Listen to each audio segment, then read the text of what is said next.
Welcome to the One for the Road podcast. My name is Mr. K. Alongside me, as always, is C Squared. Tonight, we have our Yep. good friend Larry Fisher from New York, who will delight us with another chapter from the Serling Continuum. Take it away, Larry. So this is Ruben's journal. As I don't know if this is the second part of a ongoing story where the gang has been uh, uh, they've been surrounded, and Ruben escapes with one of the guys from the planet. And so this is Ruben's journal. The walls hum when the wind twists through the tunnels. I feel like the wind is singing. I'm out of breath as we run away from the ecotists. I think we lost them. The man dressed all in purple, this resonant who helped me escape from the ecotists, is running and speaking clearly and is not out of breath. I have to get in better shape. Why are you calling these tunnels the trash stratum?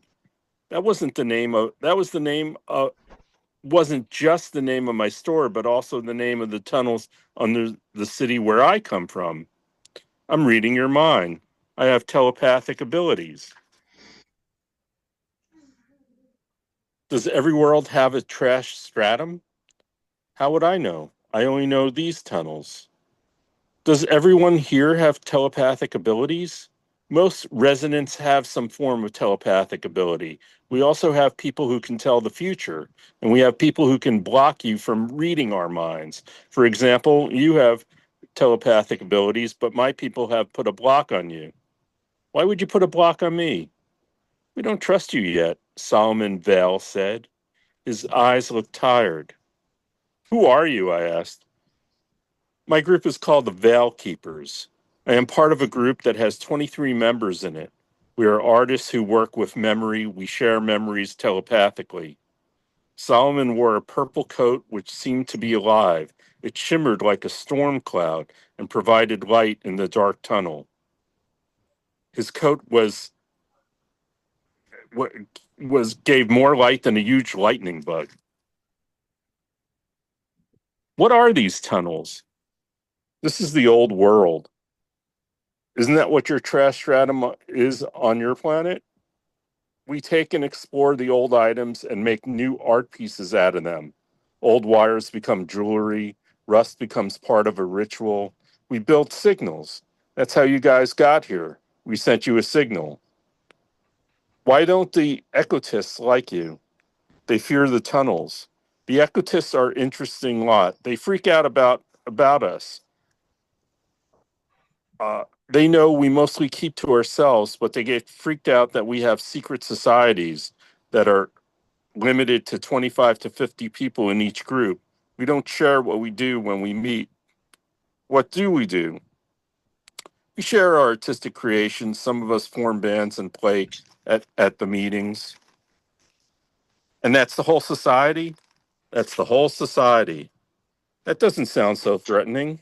Well, we also test our telepathic abilities, and we're getting stronger. You know what I'm thinking? You're thinking we're full of shit. That's right. I guess you are telepathic. The tunnels hold connections to the past. The tunnels hold important vibrations. So when we pick up an item down here, we know when it's important for us to play around with. Some objects can tell you about your emotions. Some objects can see your future. Solomon picked up an old broken doll, and its mouth moved and it said, "Mommy." Reuben was freaked out. Solomon laughed. I just pranked you. I'm a ventriloquist as well. You fucker. Solomon looked serious, but I can tell the truth.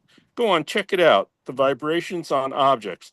Pick up that, pick up on the part of the mind that feels like a tuning fork. Reuben bent down. Okay, here's a dirty old rag. Let's see what vibrations I get when I pick this up. Reuben picked up the rag with 2 fingers, and suddenly there was a sound of a baby or a cat crying. Reuben turned the rag around, and the rag had a living face looking at him. Reuben said, Holy shit. The rag said, If I were you, I'd start running. Ecotists are catching up. Now comes Spammy's journal, the far places of the mind. We got grabbed by the ecotists. They are a strange lot. They chant as they march you to prison. C squared was his usual self. Well, this is another fine mess you got me into. Hey, wait a second. Hey, Max, what are these clowns? It's hard to say. They are either religious or political fanatics, or maybe like a little of both. They are acting like they are performing a ritual nobody asked for and nobody wants. They dragged us to a basement prison inside an old cathedral. The walls were cracked glass. The floors were rusted metal. The air smelled of old incense and fear. They said nothing to us as they tossed us into a dungeon with hundreds and hundreds of other prisoners. C Square started talking to the prisoners and reported back. Guys, we are in trouble. These people have been here for generations. What do you mean, generations? I gulped. I mean, like 400 years ago, they had business with the leaders and no one came back to give them their appointments. They've been here for generations. You mean the prisoners started having families down here in this dark, dungy basement and they're still waiting to be seen and heard? Yes. If someone even came down here and asked them what the case was about in the first place, they wouldn't necessarily know. Honestly, what I heard down here was totally freaky. And I was so out of it that Max had to give me a sedative. Max pointed at a crack in a wall. This is our way out. Hey, everybody, my friend here says he found the way out. Nobody moved. I got super excited and a little angry. Hello, hello, everybody, my friend found the way out for all of us. Nobody moved. Don't you want to get out of this prison? An old man looked up. Where would we go? We only know this. Ma- uh, uh, Max, C squared, and I pushed through the crack. The world felt like it folded in half. Colors bent. My stomach flipped inside out. I frantically asked Max, where are we? Well, it's hard to say if we are in the past or in the future. We are in the same place we just were, just a different time. You are in Vespera Chrome's temple, and I am Vespera Chrome. She looked like a dream someone had during an electrical storm. She was built of flesh and a metal hybrid, pale skin where she was organic, and dark chrome where she was engineered. Where are we? I asked as I approached her. Throne, which could double as a fancy electric chair. You are in a place where people are living inside a system built out of their own anxiety. She had a metal heart casing shaped like a black lantern glowing faintly with violet light. Her hair was jet black and made of carbon filaments. Her eyes were red stones, soft but sharp. Purple energy seams traced her ribs. Dark chrome plates shaped her sensual wide hips. She opened up her thin spider web metallic cape. She looked like a machine made to arouse, like a ritual who learned how to walk. C squared asked, what came first, your metal heart or your soft smile? She stood up. I wondered if C squared was doomed. She walked right past him and straight up to Max. Can you remove the tube from around your head? Max obeyed.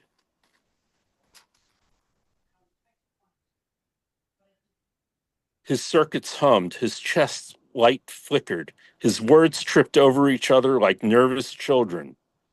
Vespera smiled softly. Max nearly shut down. Purple candles glowed in metal bowls. Broken radios dangled and started to play a goth like romantic dirge. The floors glowed their circuit boards. C squared screamed, get a room! Vespera talked of an esoteric world like she created it. Chaos is very important to the world. Control and thinking you can control the world is what's killing this world. Anyone who understands anything about this universe knows that chaos is the only way for there to be happiness. Max said, I don't think I understand, and fritzed out and collapsed. He'll be all right. I'm just making some updates for him, she said. We are all going to travel and meet your friend Reuben. The ecotists have him cornered. The ecotists have built symbols to try to calm themselves. They built symbols to organize their fears. They built armor to protect their hearts. But your friend has discovered a dying humanoid who has some of this planet solutions. And the ecotists want to kill what they fear. They fear what they don't understand. But they are not the enemy. They are just the wound. End of part two. Very good. Very good. Thanks, Larry. I like the ecotists. Yeah, That's really cool. yeah. I So like the I like the crack in the wall, man. Fabulous. Yeah, it's a little hard because we're going now from week to week with to remember what happened in the other parts and stuff. So maybe before I start the next part, I'll give a little synopsis yes, to cover it all, so that we remember, because I have trouble remembering who everybody is. yes, But right, I'm just looking at this world that we're in and just kind of reflecting a different uh alternate universe mirror back. yes, yes.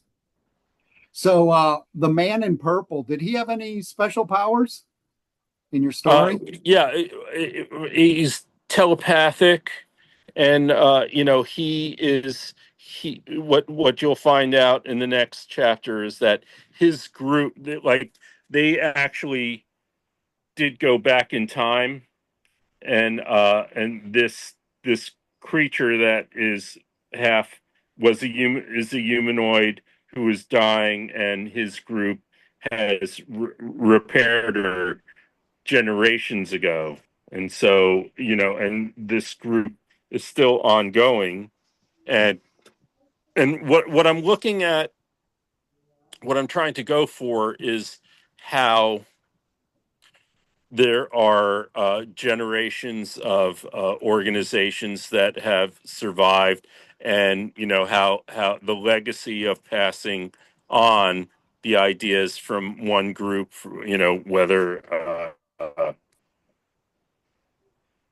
whatever group your grandfather was a part of, and then you become a part, whether it's Masons or so I'm Right, I'm going in that direction of how generational there are people who are part of, let's just, for simplicity's sake, just call it secret societies of one form or another, and how they get passed on two generations, and what these organizations are all about, and uh, how there are people out there who have protected themselves by forming groups of people who they can trust if when the shit goes down. right, And as we've learned throughout the history of mankind, the shit always goes down. So who and in this world that we're in now, we don't really have an opportunity really to we're not encouraged, or don't seem to be encouraged, to form the kinds of groups that were useful to our generational parents. So our heritage lines, people really work together to help themselves during hard times. And so that's kind of what I'm looking at, trying to get at in one way, is how get into groups of 25 to 50 people, people who you really trust, have really positive energy, and thinking of ways to really protect each other during hard times. Did And based upon our conversation from what we said before we started this meeting, it seems, you better hurry up and get your groups of 25 to 50 people that you really trust together so that you can really secure yourselves in a way to protect you and your families, that we really need to make sure. And I'm not trying to be paranoid. I mean, I have, I think, a lot of optimism despite everything that is going down. And I think, that might even be stupid or foolish of me, but I do think that when you go down to smaller groups of people who you trust, you have a better chance of making sure that your families are secured and down the line, and that financially or whatever. I don't know. What do you guys think? You I know, want to jump. I'm dying to jump in on this, Larry, because yeah, you yeah, said please. so many I have some thoughts. positive Go ahead. things there. So from one aspect, let's start from the beginning of what you just said about secret societies. I think a lot of them are collapsing. And I just walked by the largest Mason temple. C squared is stuck. Someone is freezing him. I said, Now he's back. You're yeah, back. yeah. So, somebody who will remain nameless, Mr. K, Anton, said, "Feel the He just cold, named him.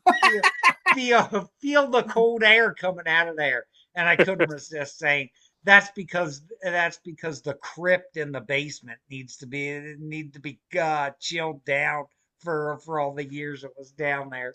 But so I think that was a bad joke. Um, uh, so I think that all those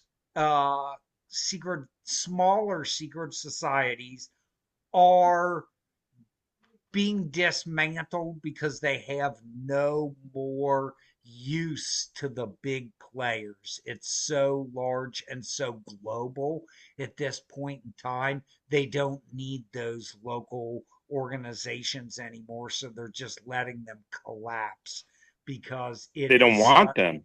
on they don't want them. It's just such a global global financial chain at this point in time. So that's one thought to what you said, Larry. The positive thought that you had about people coming together, which is the I think you mentioned something about energy, and I totally believe that scenario, that positive thoughts and positive energy are what make what are truly the power behind groups, and that is that I those ideas have been suppressed for a long time in my mind, and I think that knowing smaller groups and having smaller groups of people will in fact help you in a situation of dire straits, because it will become that all the pieces that you knew and trusted, how about in God we trust, and nothing against God, but in God we trust, which would be the currency. Um, if that starts to collapse, what do you have? You just have a barter system. So that is the group of people that you know that you actually can barter with and trade with, and seek positive energy with, because I am big into the whole Tai Chi mindset, and Qigong mindset, which is all about positive energy, and letting it flow through your body and flow to other people. I'm glad you said that because while writing this, I actually was thinking about you in particular because you have had this. You've had bands for decades now, I'm assuming. How long ago did you start with bands? Oh shucks, the 80s. Okay. Now So 40, you've labeled me there, Larry. I started in bands in well, the you still got a whole head of hair, so don't worry about it. 80s. Some But the parachute point pants out. We'll be set. That's right. but the point that I want to say is like even the specificity of you being in jam bands and performing, you've had a community probably of what I'm suggesting in one way of 25 to 50 people who you, I mean, tell me if I'm wrong, who you trust, who you value, you know who your fans are, who you can count on, who, I mean, maybe not for everything. It can get strange when the shit goes down, it can get strange. But I wonder if you feel that amongst your community of musicians. So I will tell you what, Mr. K has seen many incarnations of the jam bands come and go Oh yeah. in my scenario. So and of course we are doing the podcast all as one. So there is a larger bond there. Um Larry, and but from that aspect, yes, there are still people that have seen many bands. I still have friends that probably have not seen many recent incarnations, but I still talk to them, a few times a year, and they have seen like from the 80s bands forward. And so if I named like every band I was in until like 2004 or whatever, they would know every one of those bands. And so it's And ironic that you say that.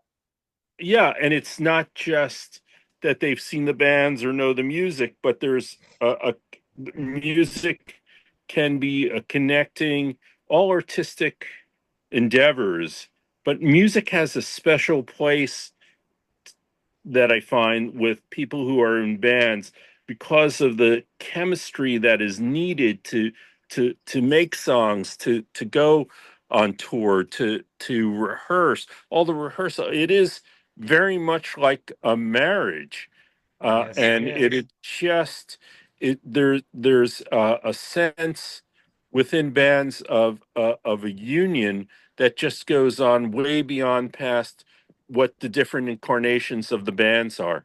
It almost doesn't matter. The bonding, it seems, and you can tell me if I'm wrong, not with everyone, but with many people, it is for life. And it's almost, I don't have the military experience to say it, but it feels almost like that kind of bonding, like you've been through the wars together. You've been on if you've been on tour, you've been on the buses and the planes together, and it's just the all the negative things that have happened that now you can laugh at the It war stories. Yeah, it's ironic because it is there's two sides to that, Larry, and Mr. K knows one of these sides because somebody said it, one of my bandmates said it in a chat the other day because our lead guitar player is leaving and we're probably collapsing that band, but I have other bands. Um, uh, uh, but he basically said doors open and doors close, and that was a good thought. So I have been in two different bands with some of those guys, with the drummer and the bass player and one of the percussion players. Um, uh, to either two or three different bands. So this door is closing on that band. Maybe something will open up in the future. But so I had a a really, really popular band at one time during the 90s. Mr. K saw the end of that band in the 2000s. In 2000s, those guys, I hadn't played with them in 20 years, Larry. One of our good friends died, and they pulled a gig together to play a memorial for him, and there was no practice. I just showed up. I hadn't seen those guys in 20 years. We played a Wow. gig, and it was a strong gig. We just, it was material we knew, material that this person liked. And he was a big supporter of the band, and then got ill and passed away. And so it was pretty well the magic. I hadn't seen them, Larry, in 20 years, and the magic was like flipping a light switch. Yeah, riding a bike, Nice. probably. That's kind of what I'm going after in this story. That's And the last thing I'll say about that is the reason the magic was like flipping a light switch is because it meant something to everybody there. Because this person was somebody that we knew and somebody that was always there, and super good guy. And so it meant something to do good, to make this, to make his wake something good and something special. So when everybody showed up, there was actually this, despite the fact of negative of him passing, there was something special there going on. Like, we need to make this really good for Right. all these people here because they're all here for the same reason. Right. Turn a negative into a positive. Yeah, right. yeah, So no, that's exactly. great, and so that's fantastic. So when I die, I expect you guys to do a special podcast broadcast. Yes. There we are. Yeah, but you never know, Larry. It's the luck of the draw. That'll It be depends 40 on years who from now. pulls the short straw. That's right. Hopefully that is a long, long time away. That's right. So just really quick on some of C squared's points and your points, Larry, I think of communities is the thing that's running through my mind. This group of 25 to 50 people are communities, and there are communities that are have a similar interest and bond over a similar cause. Let's put it that way. So it's interesting being always an audience member at C Squared's gigs. It's great during the breaks because the audience all know the band. So there's like these Kevin Bacon 6 degrees of separation Yeah. on the audience members and the band. So, guys will go, "Oh, I'm in a band too. I know Jason. We used to go to high school and stuff like that." So it's just this huge community, and it always comes out in the audience, and especially during breaks of C Squared's gigs. So It's I ironic. find that highly interesting. Well, it's ironic that Mr. K brings that up because taking a break is is part of my favorite part of the gig, is talking with all, is That's essentially right. taking, and we take fairly long breaks, like 20-minute breaks, where you're able to get a drink, you do your business, and talk to people on a leisurely bit. And the good news about that, Larry, is that we kind of critique the gigs that we get, like how the bar owner reacts to that. Like, it's not all about me, it's not all about you guys entertaining people off the street or whatever. And you know what? Shockingly enough, the right bar owners get that, and get that there is something there when we take a break and you're mingling and talking with all these people, and getting feedback from them, taking requests, having a drink, having a laugh, all that kind of stuff that Mr. K brings up, smart bar owners realize that's part of the magic. And so, anyway, Yeah. I Yeah, I mean agree with Mr. K for it's really sure. great because at the last gig, it's like, oh, there's Mike. Mike played with C Squared with this band and this band. Oh, there's the bass player. He used to play with C Squared in another band. And there's always these connections. And then it's like, oh, there's a guy. I saw him play guitar in an open mic at a bar that C Squared was doing. And that's the other thing I absolutely love. You haven't done in a while is you C Squared has done open mic for musicians at bars. So they'll have open mic nights for musicians, and C Squared will go up there, and it's just they made a band, and they just start making playing songs, and it's incredible. The chemistry. Yeah. It's like the chemistry that, just the Twilight Zone conventions coming up. Yes. And it has that kind of energy, this positive energy that we get. We're gonna have to try to convince C Square to come to one of these things. Yes. I'm trying to convince my son too, who's watched quite a few Twilight Zones and really likes them. And who was it? Scott brought his son, remember? Yeah, last year. That was great. Yeah. I'm looking forward to seeing him and people and just the community that does exist there. And look what our friendship and by going there has brought, now a weekly basis podcast. Yes. It's always another ties that bind is common interests. So we all bind and we know all the Twilight Zone episodes. So it's always like, remember this episode? It's like, oh yeah, stuff like that. And did you have any other points that you wanted to? I don't want to cut you short of what you were saying in terms of community. And did you say everything? One other community that B and C Square belong to, I would say, is the community of IT. So when you work in IT so much and you've switched jobs so much, you have an informal community of IT workers, and they're even like, oh, I know him. He used to work at GE, or oh, I know the guy who's now the CISO of GE. We used to work together, and you'll see them in bars and stuff, and it's just an automatic connection. And it's like baseball players. It's like baseball players when they get traded. Yeah, and the other thing that you brought up that you definitely have in IT is war stories.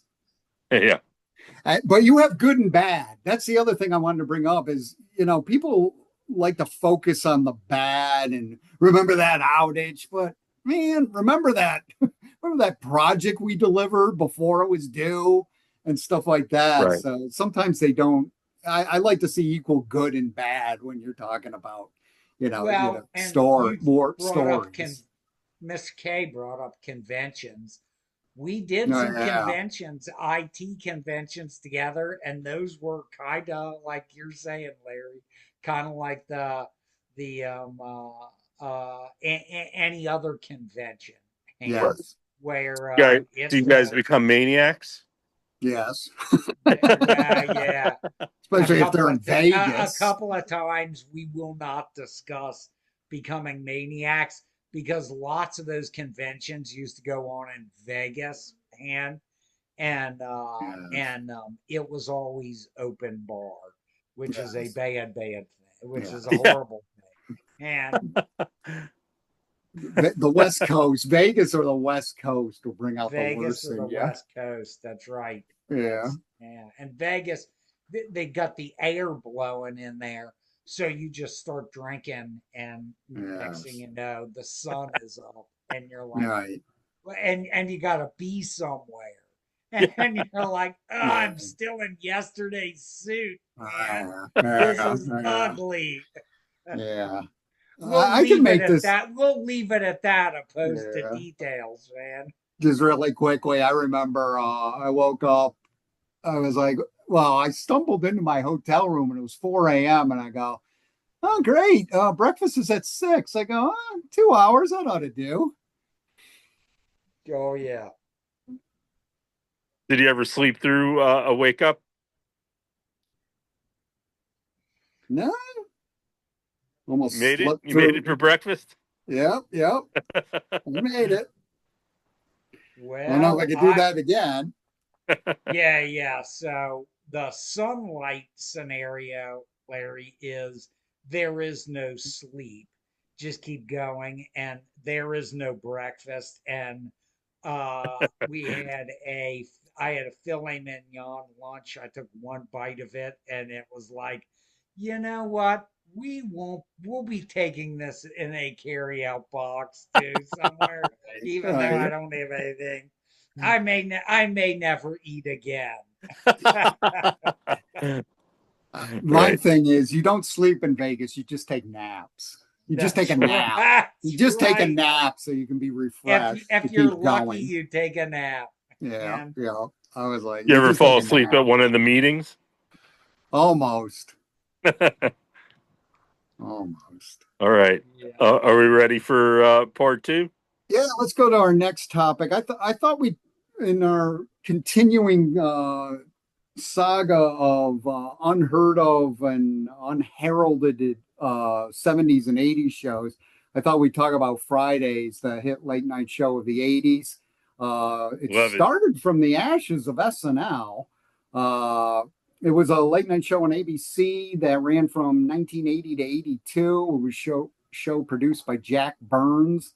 And his most famous cast members were Larry David and Michael Richards, who went on to make a little known show called Seinfeld. Uh, Fridays has been called an SNL ripoff, and it most certainly was, but it was a really good ripoff and was arguably born from SNL. So to It really was tell the history, weirder. It was weirder. yes, It was so West Coast as compared to, yes, that's true. it That's true. I had forgot about that. it had a West Coast feel to it. Was it on like 12:30? Was it on later? Midnight. It had a run where it started at midnight. The last season, I did read up on this, and I had forgotten that its last 6 months it was on the air. It was on at midnight on Fridays or Saturday morning. Really, at that point, I which is know funny. that the bands that I saw on that show were much wilder, Yes, more punk, expressive, Devo, punk. the Uh, Plasmatics. Plasmatics were on it. Could you name some more of the bands that Sure. were on The that? Clash was on, Yeah, and it was the first show I had ever seen the Clash. yeah. It was also the first show I ever saw New Zealand Split Ends. Split Ends. They were really good. I mean, they would do some wild stuff too, like Stephen Forburst. I mean, some really like one hit wonders and really like obscure 80s acts. Graham Parker and the Rumor. Yeah, I loved Graham Parker and the Rumor. That was the only yeah. time I saw Graham Parker and the Rumor on TV. Uh, Others, Plasmatics. I have a list. Oh, good. I know the Split Ends. Did you ever get the Split Ends record? Yes. Oh yeah, I've got a bunch of them. It was a weird record. Do you remember the? Yes. Yeah, and it had this one song called Shark Attack that was great on Yes. that album. I mean, 6 months it in was Alico. actually they were also a one hit wonder with that song Turning Japanese. That was the Vapors. Oh, that was the Vapors. You're right. Yeah. That was the Vapors. Sorry. Yeah. Yeah. Split Ends, but I know that I know that I like Split Ends too. So They some had of the musical guests, they had the Boomtown Rats. I remember the Boomtown Rats were also on SCTV. We'll have to do a separate thing on yeah, SCTV. I remember Buffett being on, Jimmy Buffett. I remember Kim Carnes was on and sang Betty Davis Eyes. right. The Cars were on, and oh, they sang a really good song. It was a new song. Touch and Go. I remember Touch them and go. singing Touch and Go. They premiered Touch and Go on Fridays live. That was the first time I had seen Touch and Go. Believe it or not, the Eagles were on. I don't remember that. I do remember Rock Pile being on. That was the only time I ever saw Rock Pile. Yeah, But they yeah. had a lot of So they big had bands. more of a connection to the British, Yes, the like Jam. the British underground. So the they had the Jam. Jam. That was the only time I saw the Jam on live TV in America. They were So huge they in the must have UK. had To your they must point. have had a connection with Stiff Records. You Yeah, know, yeah. the British labels that were sending stuff over here, which was great. Uh, the the comedy was really kind of like crazy and outrageous. Do you remember Kramer as a little kid? Oh He yeah, and those skits. he would play with soldiers, Yeah, toy soldiers, and he in would the cut off their sandbox. heads. He Yeah, would cut off their heads and he'd set them on fire. I yeah, mean, yeah, it yeah. had a real out more willing to go out there sense of humor. How long did the Yeah. show last? Just 3 seasons, 58 episodes, from 80 to 82. Are they on YouTube? Yes, clips. Prime, Amazon Prime has clips. Ah, okay. And of course Devo was on it, which was, you Yes, know, one of my favorite bands. And yes. you know, I even had a yellow Devo outfit that Oh, sometimes I'd wear. cool.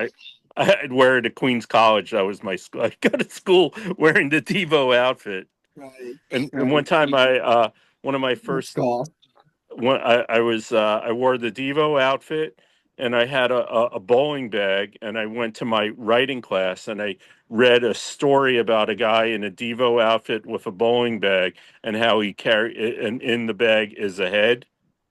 And Oh, so wow. I'm reading this story and then at the end of the story I open up the bag and I take out a watermelon to give to the class. Well, Larry, that was all good until Ricardo Montalban came and filed the lawsuit against you for stealing the Chrysler interior from a '77 Cordoba. And yeah, so yeah, Fridays. What else can we say about Fridays? Is there? I know there was actually a big drug thing going on Fridays. Is that partly how it ended? No, no. What was really wild of how it ended was Nightline with Ted Koppel started to be huge at the 11:30 spot on Monday through Fridays. So he had such huge ratings Monday through Thursday. They put him on Fridays, over Fridays time slot, and told Fridays to go to midnight on, and they lost everybody in that last season, and the ratings went down, so they canceled it. Wow, So Ted yeah, it's a Koppel. pretty weird demise. How great was Ted Koppel? Yes. Ted had a lot of great stuff, man. The back I mean, He wasn't afraid to back down, that guy. yeah, Oh, well, and think about the aspect of he was one of the first people who had that type of format, like after the news, and like Mr. K was saying, that it blew up. People were starving for that level of discussion of news opposed to somebody reading a headline to them, where it Right. was this open form discussion. And and yeah, you it was think a really about good that, people concept. just loved. People were like amazed at that scenario of okay, this guy's going to actually sit here and have a talk show about current events, Yeah, man, yeah, With opposing views. yeah, with opposing views. yeah, That's right. Pretty. yes. It was a Opposing time views. he introduced not he wasn't the only one, but another show that is missed now is just critical thinking and just like I don't know if I have these thoughts or not these thoughts, but now you're gonna get two seasoned pros talking about a subject and actually not just trying to have a side maybe they have a side, but they also actually have proof or are willing to take the time to unbox a topic for real. Yeah. The Koppel was really prepared. That was the thing that Yeah, was quite impressive. right. Was he was really prepared about the topic he was going to talk about, and he would have guests on, and just sometimes those interviews were he he was really hard hitting in Yeah. some of these interviews when he had a particular point of view, and he usually had somebody on it that was an exact opposition of that, and I they can would just go at it. I can still Yeah. see him when he got really perturbed and he would say, "Oh, come on." Right, right. Absolutely. The, So, so maybe he was, maybe he was the punk version of Fridays. right, He kind right, of he kind of continued. Maybe that's what it was. Partly the appeal that someone who's not afraid to take on the major corporations or whatever it was. He wasn't afraid to take on anyone, and that is something that is not going on in the way that he was able to do it. right, right. I think Larry, the ratings allowed him to do some of that, but I will say as time went on, they did get a handle on Ted and basically say so. I think sadly enough, you essentially get as your popularity grows, you're able to have this artistic freedom until they figure out a way to get a handle on you. And then it essentially says um, uh, that yeah, some of these topics are not appropriate, like attacking advertisers of the network. Yeah, there was two things I was going to bring up. One was, do you remember when he had the owner of the Dodgers on, and he was like making these horrific racist, and he was on because of the anniversary of Jackie Robinson, and yet Wow. he was making like racist remarks, and Wow. Capo was just hammering like, this is horribly inappropriate, dude. Wow. How long was Koppel on? Let's see. I think Decades, about wasn't it? 15 years, if that. I think Yeah. 15 years. You can look it up. I say longer. But to see squares, I was going to guess 2 decades yeah, I at least. figured at least 15 years. Yeah. How? Yeah. So I'm ask looking our it up. and I gotta throw this in, Mr. K. Ask our Yeah. AI overlords. They will know the answer. Oh, it's 27 years. I found it. 27. That's 27 almost years. Wow. 2 decades. Yeah. Wow. Which Wow. That's amazing. that's incredible. Yeah. Uh, yeah, I, I was thinking the When C when squared he is that a lot of programs run into problems eventually with the advertisers, and Yeah. that the advertisers are like, look, we're going to pull our advertisements unless you start getting along with the messages we want you to impart to the general public. Well, I mean, just we talked about soap last week, and that was the problem, right? Right, Yeah. The only company that remained with soap was Gherkins, the pickle right, company. right. Yep. Isn't So that strange. sad? Such comedic Yes. genius. And that's how it falls apart is I don't want to be associated with this comedic genius because it's too controversial. Right. It's it's so sad, really. It really is just uh sad how scared and fearful, and that's something else that I'm trying to bring out in the ecotists, that this fear stops people from growing and maturing and being able to have a much more impressive life for Right. themselves. And You know, people read things. I just want to say this.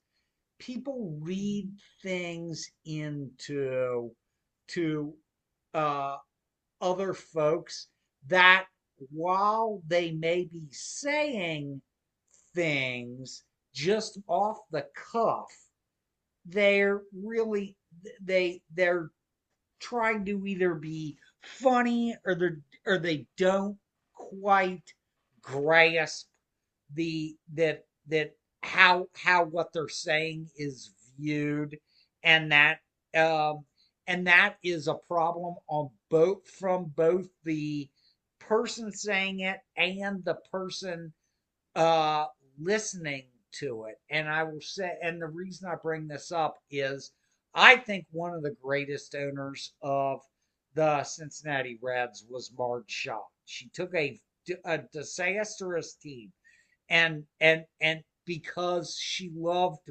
baseball, and she brought in people like Pete Rose, who eventually became very controversial. um, Pete loved baseball more than anything. Marge loved baseball more than anything, and legitimately she had a drinking problem. um, she would drink and spout out things that were maybe would have been appropriate in the 40s and 50s, but were totally inappropriate in the 90s. But on the other hand, people that knew her across all spectrums of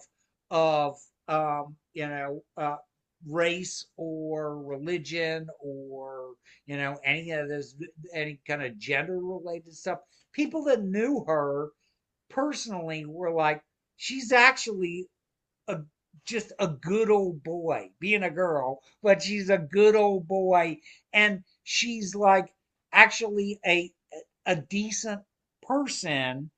She's, despite the fact that she drinks and babbles on and says a bunch of goofy stuff, it's really it's you're reading too much into what she says when she's drinking. And I think one of the people might have been like oh, I forget who was a person that played for the Raiders and played baseball. Mr. K, you know that? mm, He was an don't outfielder know. for the Reds and he played football for a while. He was super So good. Deion Sanders, It might have been Dion. I think it Might was have been Dion. Deion but he didn't Sanders. play under Marge. Well, Dion played for the Reds and after he played that, football. well, so anyway, I do recall that everybody thought she was somewhat fair, and she actually flipped a coin for $25,000 for somebody she was having an argument with, and she lost. She lost, and she gave him 25 grand, and Um, and so she was good for her word, and she was, I'm forgetting what player that actually was that argued about salary, and I'm not getting paid like the rest of the people are. And she said, well, how much more is it going to cost me? It's like 25 grand. She's like, you want me to flip a coin for 25 grand a year? And mm, and he said yes, and she lost, and she gave him the money. I mean, You know, So I just want to say, like, occasionally I will stutter when I'm speaking, and it's because I think it's because I'm afraid that I might say something that is inappropriate or out of line because I have a history of saying things that can be inappropriate or out of line. And just when you see someone who is talented and a conversationalist, and we just had this experience in New York where Keith Hernandez, who is a broadcaster in New York, and during the trade-off season, he said, "Well, we got rid of some garbage or whatever." I mean, and and you got rid of bullpen ever in the trades and stuff, and it was totally wrong. But he didn't mean it that way. He just meant it like, okay, we just had such a horrible. We're in last, but what I felt, or how I could forgive him for saying this or not make it into a big deal, is because I know his passion for the game and how Yes. much he can love players and wants them to do well. And he just meant it, in a joking way that got in the media, in the headlines, as Blown out of controversial. proportion. Yeah. That's Born the out of whole Taken out of Yeah, context. that's the whole point, Larry, that I bring up, and I'm so glad you said that, is I said something, maybe it was inappropriate. It is, but now it's totally blown out of proportion, man. yeah, yeah. I mean, any, and you see how I'm starting to stutter. And he apologized. He Yeah. said, I don't know. I don't know what I was thinking. I don't know why I said it that way. It just came out that way.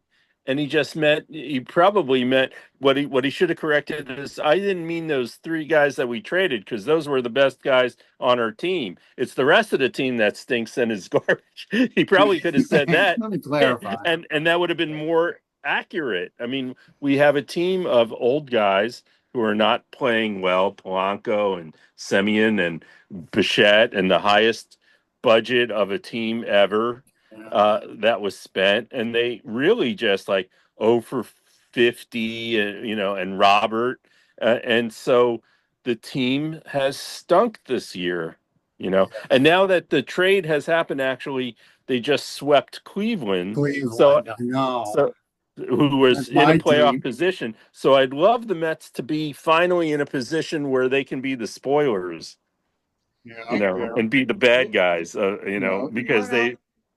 One other Nothing to little lose. story I will tell, Miss Kay and Larry, is that in spite, I believe that Major League Baseball did Pete Rose wrong, personally. And I think they had an axe to grind with him.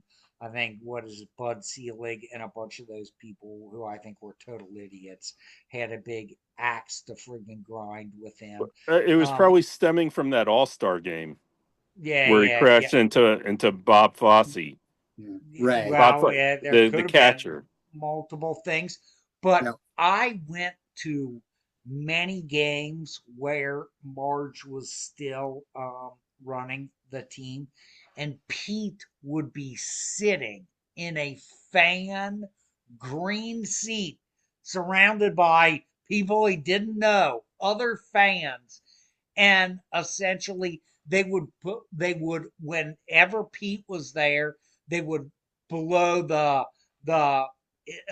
what was it, 4,000 whatever hits. They would show that on the big jumbotron hand, just out of respect to him, and he wouldn't even stand up. He'd just be sitting in the seats drinking a beer with the people next to him, and legitimately, I'm not even sure he knew any of the people next to him. I think he went to the box office and bought a seat, and they said to him in one interview one time, what? Why do you do that, Pete? You could get a box. You could make a phone call in Cincinnati and get a box at any time. And he's like, I love baseball. I'm here to be a fan of, I'm nothing more than a fan of baseball. And I want people to come out and support baseball. Get a beer and get your butt in a seat down here, because this is what baseball's all about, Yeah. dude. That's I right. And love it. that is just blown away, that somebody that had been treated that poorly by Major League Baseball would say that. Yeah. Yeah. He loved the game. Well, he probably has some regrets too. I mean, he knew that betting wasn't a great idea. Yeah, I don't think he threw any games though. And you go back to, and this is one thing that I say, now if he threw games, it was completely legitimate, but I don't think they ever had any evidence of that. And he basically said, I never bet on a Reds game, and and but but the other aspect of it is that they think that, like Willie Mays and people like that were major gamblers. And, because if you bet on what it's almost like being a jockey in a horse race. Yeah. If horse racing is your life, man, and you're not betting on a race that you're in, is it really that bad for you to bet on a race? Because, you're betting on something that is your life that you know. Would you bet on something that you don't know? That I maybe, like but that's a this. I like bad this. way Yeah. to bad If way to you're try to addicted to gambling, you will. make. Especially in something like horses, which is all about gambling. Right. Right. Yeah, it's and that I think what we're really saying here also is, a lot of people are easy and willing to point fingers at people who have done things and maybe even done things, inappropriate things, but they don't actually take the time to look at inappropriate things that they've done themselves in their lives and be willing to Right. be a little more forgiving for someone, especially if they are apologetic.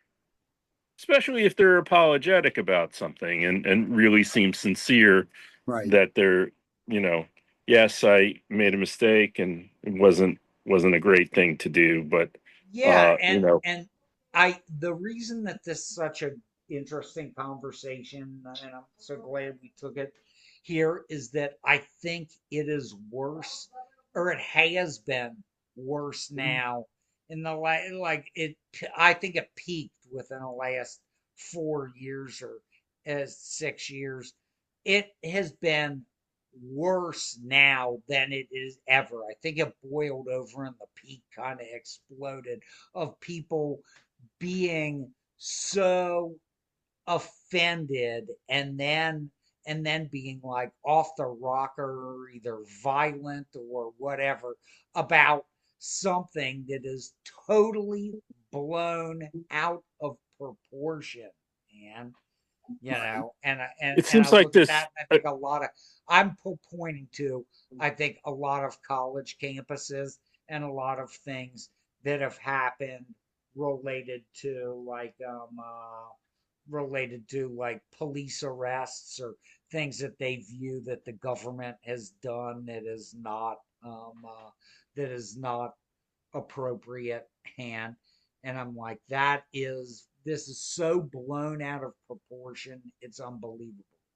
Well, I think it is on both sides, and I would say that somehow the internet has a play in this. Like it really just allows all these views to. It's like a secret way to, to be a troll. Is this kind of way to just express some anger and frustration that you don't even necessarily mean. I mean, how many people who have I met in my daily life? I work in a place like Trader Joe's. I see all kinds of people. There's usually no conflicts between any of the people for the most part. There's actually typically no problems between races or gender or on an overall basis. It's typically always like a very small percentage of whatever group who is anger or has a bad moment or a bad day or an ideology that can be outrageous or they could be crazy, and it just seems that then these small percentages of people uh, get pushed to a level of inability to understand that it's not as powerful as it seems. That there's something very, very powerful about this medium that we're on with the internet that has changed things Well, and made instead, and that is why I am looking at like the concept of small groups of secret societies, because then you're just in a group with people, and it's not on this platform that is out there and supercharged. It has a different level of community. well, Yep. let me make one comment. Mr. K should get back at the wall, the center field wall, ready to catch this. And in the aspect of, so that your point, Larry, is so valid. Of, if I'm in person with you, I have a there is a lot lower percentage that I am going to create a problem, because there is the physical aspect of you and me standing in the exact same place. What if I thought on the internet there are forces that are actually fanning the flames and putting in? So here's your secret society or groups fanning these flames by promoting shows and viewpoints that do not reflect the greater scope of society, but somehow this programming has floated to the top, and now many people are seeing this and believing it's reality, when in fact it is such a small percentage, it's not reality. And it does not reflect the full scope of what people would do if they were shopping next to each other in a store or doing whatever. There is a small percentage of the population that is legitimately crazy and violent. Right. However, the most people are not, but these viewpoints are fanning the flames. And I'm totally about free speech. Say anything you want, totally for free speech. But is there something behind these viewpoints that are pushing them to the top artificially? So there's Yeah. my then that's Yeah. why Mr. K had to be at center field wall to catch that huge conspiracy ball that Yeah. got knocked out of the Yeah. park. Yeah. Did you Uh, catch it? yeah. Oh, yeah. Yeah. Yeah. Back to your earlier point, of you get really brave when you're on the internet, but if you were face to face with someone, would you say the stuff that you would viscerate on the internet? And a Right. lot of times, I mean, 9 out of 10 times you wouldn't.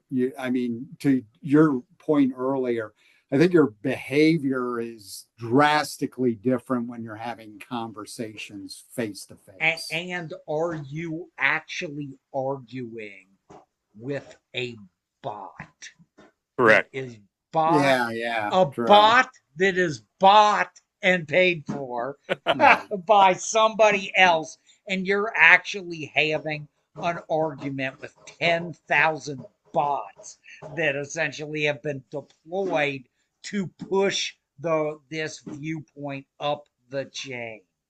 I think you just dropped the mic. I think we should end right there. yes, Have you yes, have you that's a have good you one to end have on. I are you agree. have you bought the bot? Yes, have you bought the bot? Have you bit have you bit have you bit off some of the bot?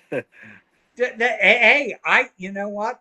I think that may be a second song after I finish Larry's first song, All right. and Yes, I'll get to write I'll get bought the bot is good. bot the bot is certainly an idea. as soon as I get off, I'm writing the song. Yeah, there you we go. go. I bought the You'll box. have you'll bought have the the lyrics by midnight. That's right. Good deal. All All right, right, folks. guys. That was great. Yep. More fun. You can reach us at Gmail at one for the road podcast at gmail.com. Our website is onefortheroad.net. Like and subscribe to us on YouTube. We are on various audio platforms, those being Spotify, RSS, Podbean, Zeno, Apple Music, Amazon Music. For C Squared and Larry, have a good week. All right. Peace. Have a good one. Take care, guys.